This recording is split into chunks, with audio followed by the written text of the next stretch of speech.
आज की क्लास में हम लोग स्टडी करने जा रहे हैं इंट्रोडक्शन टू जावा, या जिसे हम लोग कह लें what is Java, features of Java, history of जावा।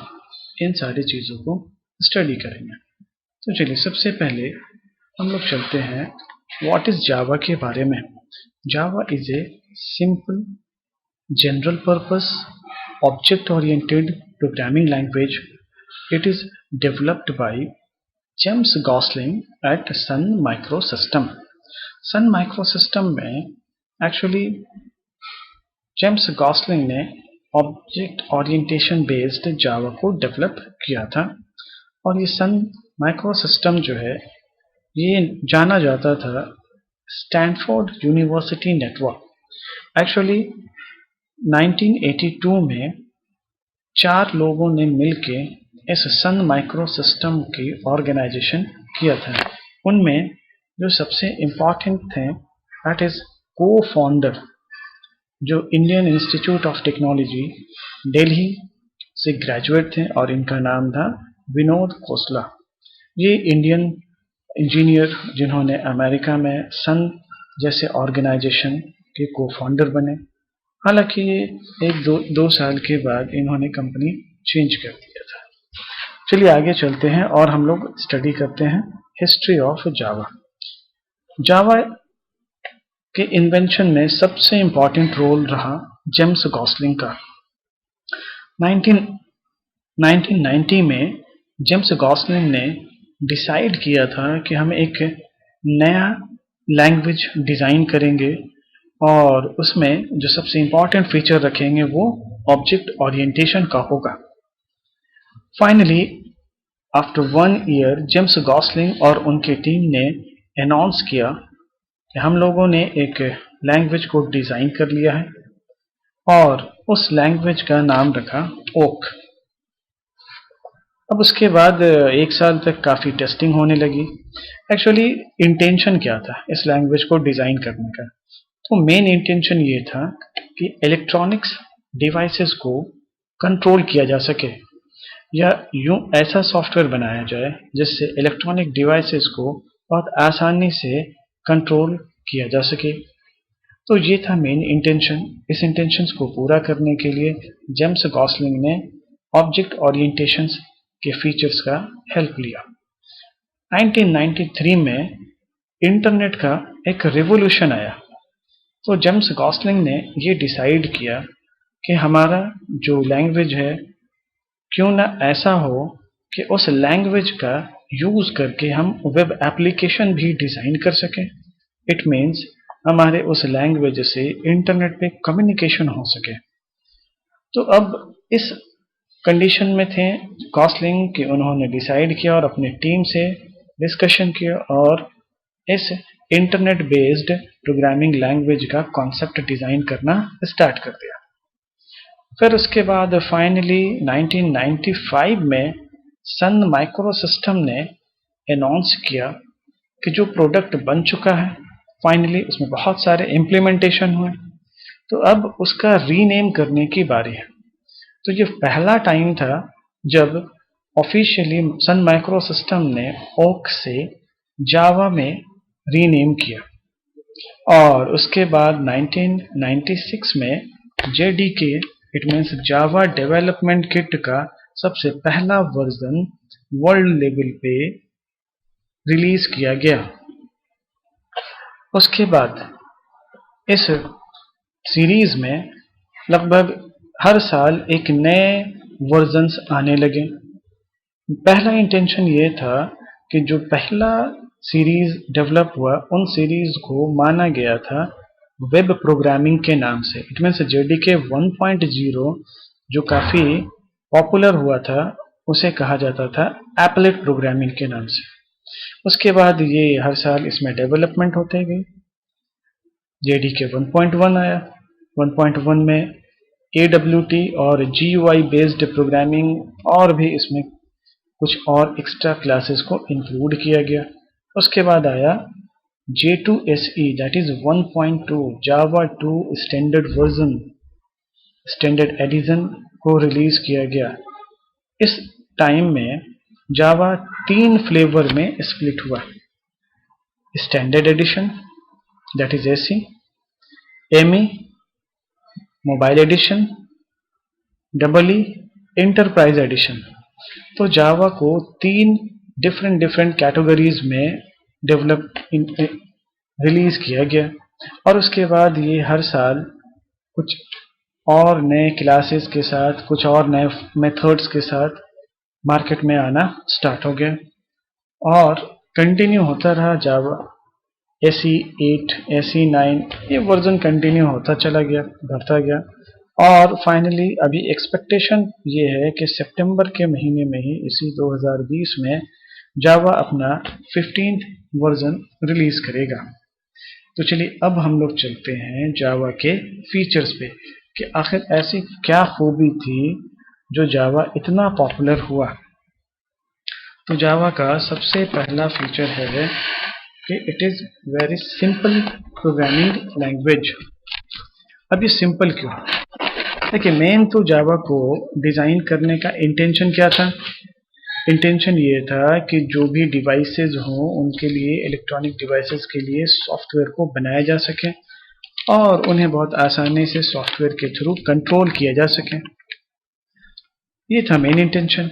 अब जावा को जब डिजाइन किया जा रहा था तो उस टाइम सी और सी प्लस प्लस के बेस्ट फीचर्स का सिलेक्शन किया गया और वहां से कॉम्प्लेक्स फीचर्स को एलिमिनेट कर दिया गया। जैसे कॉम्प्लेक्स फीचर्स में सबसे पहला आता है पॉइंटर्स। पॉइंटर्स जिससे हम बहुत आसानी से डायरेक्टली हम मेमोरी के एड्रेस को एक्सेस कर लेते हैं, इस फीचर्स को हटा दिया गया। उसके बाद operator overloading, multiple inheritance, friend functions, इन सारे सी और सी प्लस प्लस के कॉम्प्लेक्स फीचर्स को एलिमिनेट कर दिया गया और उसके बाद जो आसान और सिंपल वे था उन्हें सेलेक्ट किया गया जिससे प्रोग्राम लिखने में बहुत ही आसानी हो सके और इजी टू यूज लिख सके, जिनमें सिंटैक्स को यूज किया गया सी और सी प्लस प्लस का। तो सी और सी प्लस प्लस के सिंटैक्स पे ये बेस्ड था ये लैंग्वेज, इसीलिए कहा गया कि जावा इज ए सिंपल। अब आते हैं नेक्स्ट फीचर्स की तरफ, that is robust. Robust it means strong. अब ये स्ट्रॉन्ग कैसे है? जैसे सी और सी प्लस प्लस में कई बार एग्जीक्यूशन के टाइम में सॉफ्टवेयर के क्रैश होने के चांसेस आ सकते हैं, बट नॉट इन जावा। जावा में ये पॉसिबल ही नहीं कि वहां पे कभी भी रन टाइम पे ये क्रैश हो जाए। उसका एक सबसे इंपॉर्टेंट एस्पेक्ट ये है कि जावा में एक्सेप्शन हैंडलिंग जैसे टर्मिनोलॉजी को इम्प्लीमेंट किया जाता है और इनका मेन इंटेंशन ये होता है कि ये इनपुट आउटपुट को कंट्रोल करें, मतलब रन टाइम पे भी ये उन चीज़ों को हैंडल करता है कि किसी एक एरर के वजह से हमारा सिस्टम पूरी तरह से क्रैश ना हो जाए। तो ये सबसे इंपॉर्टेंट कॉन्सेप्ट निकला, that is called the concept of robust. तो अब चलते हैं नेक्स्ट फीचर्स की तरफ, that is Java is distributed. Java is distributed, it means across the network we can spread or distribute the information using Java program. It means Java programming के through हम network पे एक system से दूसरे system से communicate करके information को हम शेयर कर सकें।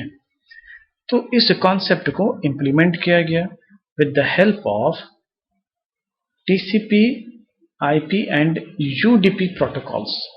तो यूं कह लें कि इस जावा में कुछ क्लासेस और फंक्शन इस तरह से बना के रखे गए हैं जिनके हेल्प से या जिनके सपोर्ट से हम TCP IP के प्रोटोकॉल्स को बहुत आसानी से एक्सेस कर सकते हैं और उनके बेसिस पे हम नेटवर्क प्रोग्रामिंग को इम्प्लीमेंट और एग्जीक्यूट कर सकते हैं। तो चलिए ये तो थी बात डिस्ट्रीब्यूटेड की। अब बात करते हैं सिक्योर कैसे। तो जैसा कि अभी हम लोगों ने स्टडी किया कि अगर पॉइंटर को हटा दिया जाए, क्योंकि पॉइंटर क्या करता है, डायरेक्टली कोई भी मेमोरी के एड्रेस से डेटा को एक्सेस कर सकता है। तो इन चीज़ों को जैसे हटाया गया तो कहीं ना कहीं एक सिक्योरिटी प्रोवाइड कर रहा। और उसके बाद अनयूज्ड ऑब्जेक्ट, जो बहुत सारे ऑब्जेक्ट क्रिएट करते हैं। जिस तरह से हम लोगों ने C++ में पढ़ा था, memory allocation, dynamic memory allocation and deallocation. अगर हम मेमोरी एलोकेट करते हैं तो it is our responsibility to deallocate the memory and free space. But यहाँ पे it is the responsibility of the JVM। अगर हम डायनेमिक मेमोरी अगर हम एलोकेट करते हैं तो डी एलोकेट करने की जिम्मेदारी JVM की होती है। तो इस तरह से हम कह सकते हैं कि जावा सिक्योरिटी प्रोवाइड करता है। इनके और भी बहुत सारे कंसर्न हैं, जैसे हम एक्सेस स्पेसिफायर या पैकेजेस के कॉन्सेप्ट को अगर हम यूज करते हैं तो हम ये सिक्योरिटी दे सकते हैं कि without our permission no classes can access the particular class. तो इस तरह के सिक्योरिटी के फीचर्स जावा में हमें मिलते हैं। चलिए अब आगे देखते हैं। Next important feature is Java is compiled and interpreted. देखिए, कोई भी प्रोग्रामिंग लैंग्वेज हो, हर प्रोग्रामिंग लैंग्वेज में कोई ना कोई एक ट्रांसलेटर होता है। But in Java it has two translator, compiler and interpreter. अब स्टेप नंबर 1, जब हम प्रोग्राम को डिजाइन करते हैं तो हमें एक ट्रांसलेटर की जरूरत पड़ती है। तो यहाँ पे ट्रांसलेटर है जावा का, दैट इज जावा कंपाइलर। तो हमारे सोर्स कोड को, इट मीन्स जावा के सोर्स कोड को जब प्रोग्राम लिखेंगे, जावा कंपाइलर एक स्पेशल कोड में कन्वर्ट करता है जिसे हम कहते हैं बाइट कोड, या दूसरे फॉर्मेट में हम लोग कहते हैं डॉट क्लास फाइल। तो this is the first step. अब कंपाइल्ड हो जाने के बाद इस कोड को हम किसी भी मशीन पे ले जा सकते हैं और वहां पे इसे रन करा सकते हैं। तो आगे का स्टेप क्या है? Step number 2, that is interpreted. Interpretation में क्या होता है कि बाइट कोड को जावा इंटरप्रेटर कन्वर्ट करता है और मशीन एग्जीक्यूटेबल कोड में कन्वर्ट करता है और मशीन से इंटरैक्ट करके हमारे प्रोग्राम को एग्जीक्यूट कराता है। तो कंपाइलर का रोल सिर्फ सोर्स कोड को बाइट कोड में कन्वर्ट करना, और इंटरप्रेटर का काम उसी बाइट कोड को मशीन कोड में कन्वर्ट करना और मशीन के साथ कम्युनिकेट करना। तो ये दो फीचर्स सिर्फ और सिर्फ जावा प्रोग्रामिंग लैंग्वेज में ही हमें मिलते हैं। चलिए आगे देखते हैं। Next feature is object oriented. अब ये ऑब्जेक्ट ओरिएंटेड, जैसा कि हम लोगों ने डेफिनेशन में भी पढ़ा था ऑब्जेक्ट ओरिएंटेड। तो जावा क्या है? It is a complete object oriented language. और यहाँ पे जो भी प्रोग्राम हम डिजाइन करेंगे वो प्रोग्राम सिर्फ और सिर्फ क्लास के फॉर्म में ही होगा। इट मीन्स हमें यहाँ पे डीपली स्टडी करना होगा कि exactly what is class and object. तो एक छोटी सी पॉइंट हम लोग यहाँ पे समझते हैं कि जब हम कोई यूजर डिफाइंड स्ट्रक्चर क्रिएट करेंगे, दैट इज कॉल्ड क्लास। और उसी क्लास पर जब हम डायनेमिक मेमोरी एलोकेट करेंगे रन टाइम पे, तो उस मेमोरी को कहा जाएगा object. This is the basic brief discussion over the class and object, जो हमारा यहाँ पॉइंट नंबर 1 पे है। और इसी ऑब्जेक्ट ओरिएंटेशंस के बहुत इंपॉर्टेंट 4 पिलर हैं, that is encapsulation, inheritance, abstraction and polymorphism. तो चलिए इस छोटे से क्लास में इस लेक्चर में ये एक्सप्लेन करना बहुत मुश्किल है। इसके लिए हम एक स्पेशल क्लास डिजाइन करेंगे और सिर्फ डिस्कशन करेंगे complete concept of object orientation. But यहाँ पे एक छोटा सा पॉइंट समझ लें कि जब भी हम जावा में प्रोग्राम लिखेंगे वो प्रोग्राम की शुरुआत होगी क्लास से बस, और उसके बाद हम लोग डिटेल में आगे स्टडी करेंगे। चलिए नेक्स्ट फीचर है जावा इज पोर्टेबल। अब ये पोर्टेबिलिटी कहने का मतलब ये होता है कि एक छोटा सा कंसेप्ट दिया गया WORA, write once run anywhere. It means जब हम एक बार सोर्स कोड को कंपाइल कर लेते हैं और वो सक्सेसफुली कंपाइल हो गया, तो बाइट कोड को हम किसी भी प्लेटफॉर्म पे इम्प्लीमेंट कर सकते हैं। जैसे अगर हम इस बाइट कोड को उठा के लाइनक्स के सिस्टम पे ले जाएंगे तो वहां भी जावा का इन्वायरमेंट होगा। अब उस जावा के इन्वायरमेंट में हम बहुत आसानी से इस बाइट कोड को एग्जीक्यूट करा पाएंगे। और बाइट कोड को एग्जीक्यूट कराने का कॉन्सेप्ट अभी अभी हम लोगों ने देखा इंटरप्रेटर के थ्रू।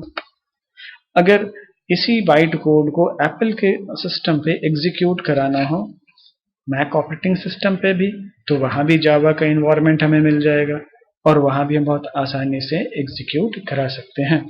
तो इसीलिए इस फीचर्स को कहा गया पोर्टेबल, कि अगर वंस आपने लिखा और वो कंपाइल हो गया सक्सेसफुली तो हम कहीं भी इसे रन करा सकते हैं। This is the concept of portability.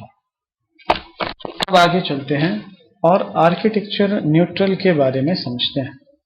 तो देखिए, आर्किटेक्चर न्यूट्रल इन्हीं पॉइंट्स पे बेस्ड है। जब हम कंपाइल करते हैं तो कंपाइल करने के बाद हमें एक बाइट कोड मिलता है, उसे हम लोग वर्चुअल मशीन कोड भी कहते हैं, डॉट क्लास फाइल भी कहते हैं।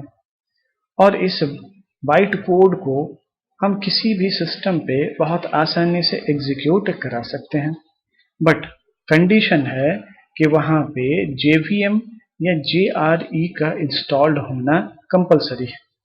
JRE जावा रन टाइम इन्वायरमेंट, जो हर ऑपरेटिंग सिस्टम में लगभग अवेलेबल होता है, तो वो अगर इन्वायरमेंट है तो हम बहुत आसानी से एग्जीक्यूट करा सकते हैं।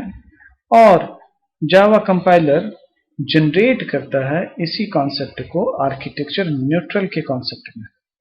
सो हम फाइनली ऐसा कह सकते हैं कि अगर वन टाइम हमारे पास कंपाइल्ड हो गया तो किसी भी प्लेटफॉर्म पे, मतलब उस प्लेटफॉर्म का आर्किटेक्चर बिल्कुल न्यूट्रल होता है, ऐसा हमें लगे कि that architecture is very neutral. किसी भी सिस्टम पे, विंडोज से हम लिनक्स पे लेके जा रहे हैं, विंडोज से हम मैक पे लेके जा रहे हैं, मैक से हम विंडोज पे आ रहे हैं, तो हमारे हिसाब से ऐसा लगा कि that is very neutral. So this is the very brief introduction. And finally अब हम लोग चलते हैं मल्टी थ्रेडिंग की तरफ। तो multi threading is a very important features. इस फीचर्स का मेन कॉन्सेप्ट ये है, मल्टीपल टास्क को साइमल्टेनियसली हम एग्जीक्यूट करा पाए। तो ऐसे कॉन्सेप्ट को हम क्या कहेंगे, multi threading. It means Java programming language में कुछ ऐसे क्लासेस और मेथड्स बने हैं जिनकी हेल्प से मोर देन वन टास्क हम एट ए टाइम परफॉर्म कर सकते हैं। जिस तरह से आपने किसी गेम या ऑनलाइन गेम में देखा होगा कि जो आपकी स्क्रीन पे जितने भी ऑब्जेक्ट दिखते हैं all are in the movement stage. तो हम कह सकते हैं कि हर एक ऑब्जेक्ट एक मेथड्स या एक टास्क परफॉर्म कर रहा है, और एट ए टाइम स्क्रीन पे अगर 10 से 15 ऑब्जेक्ट हमें मूवमेंट करते दिख रहे हैं, इट मीन्स सारे के सारे टास्क, सारे के सारे process at A time execute हो रहे हैं। तो this is the concept of multi threading. तो देखिए, इन सारे फीचर्स को हम लोग स्टडी करेंगे और इनके बेसिस पे हम लोग आगे प्रोग्रामिंग में इन्हीं चीज़ों का इम्प्लीमेंटेशन करेंगे। तो चलिए, बस आज के लिए इतना ही रखते हैं और अगले क्लास में मिलते हैं। तब तक के लिए थैंक यू।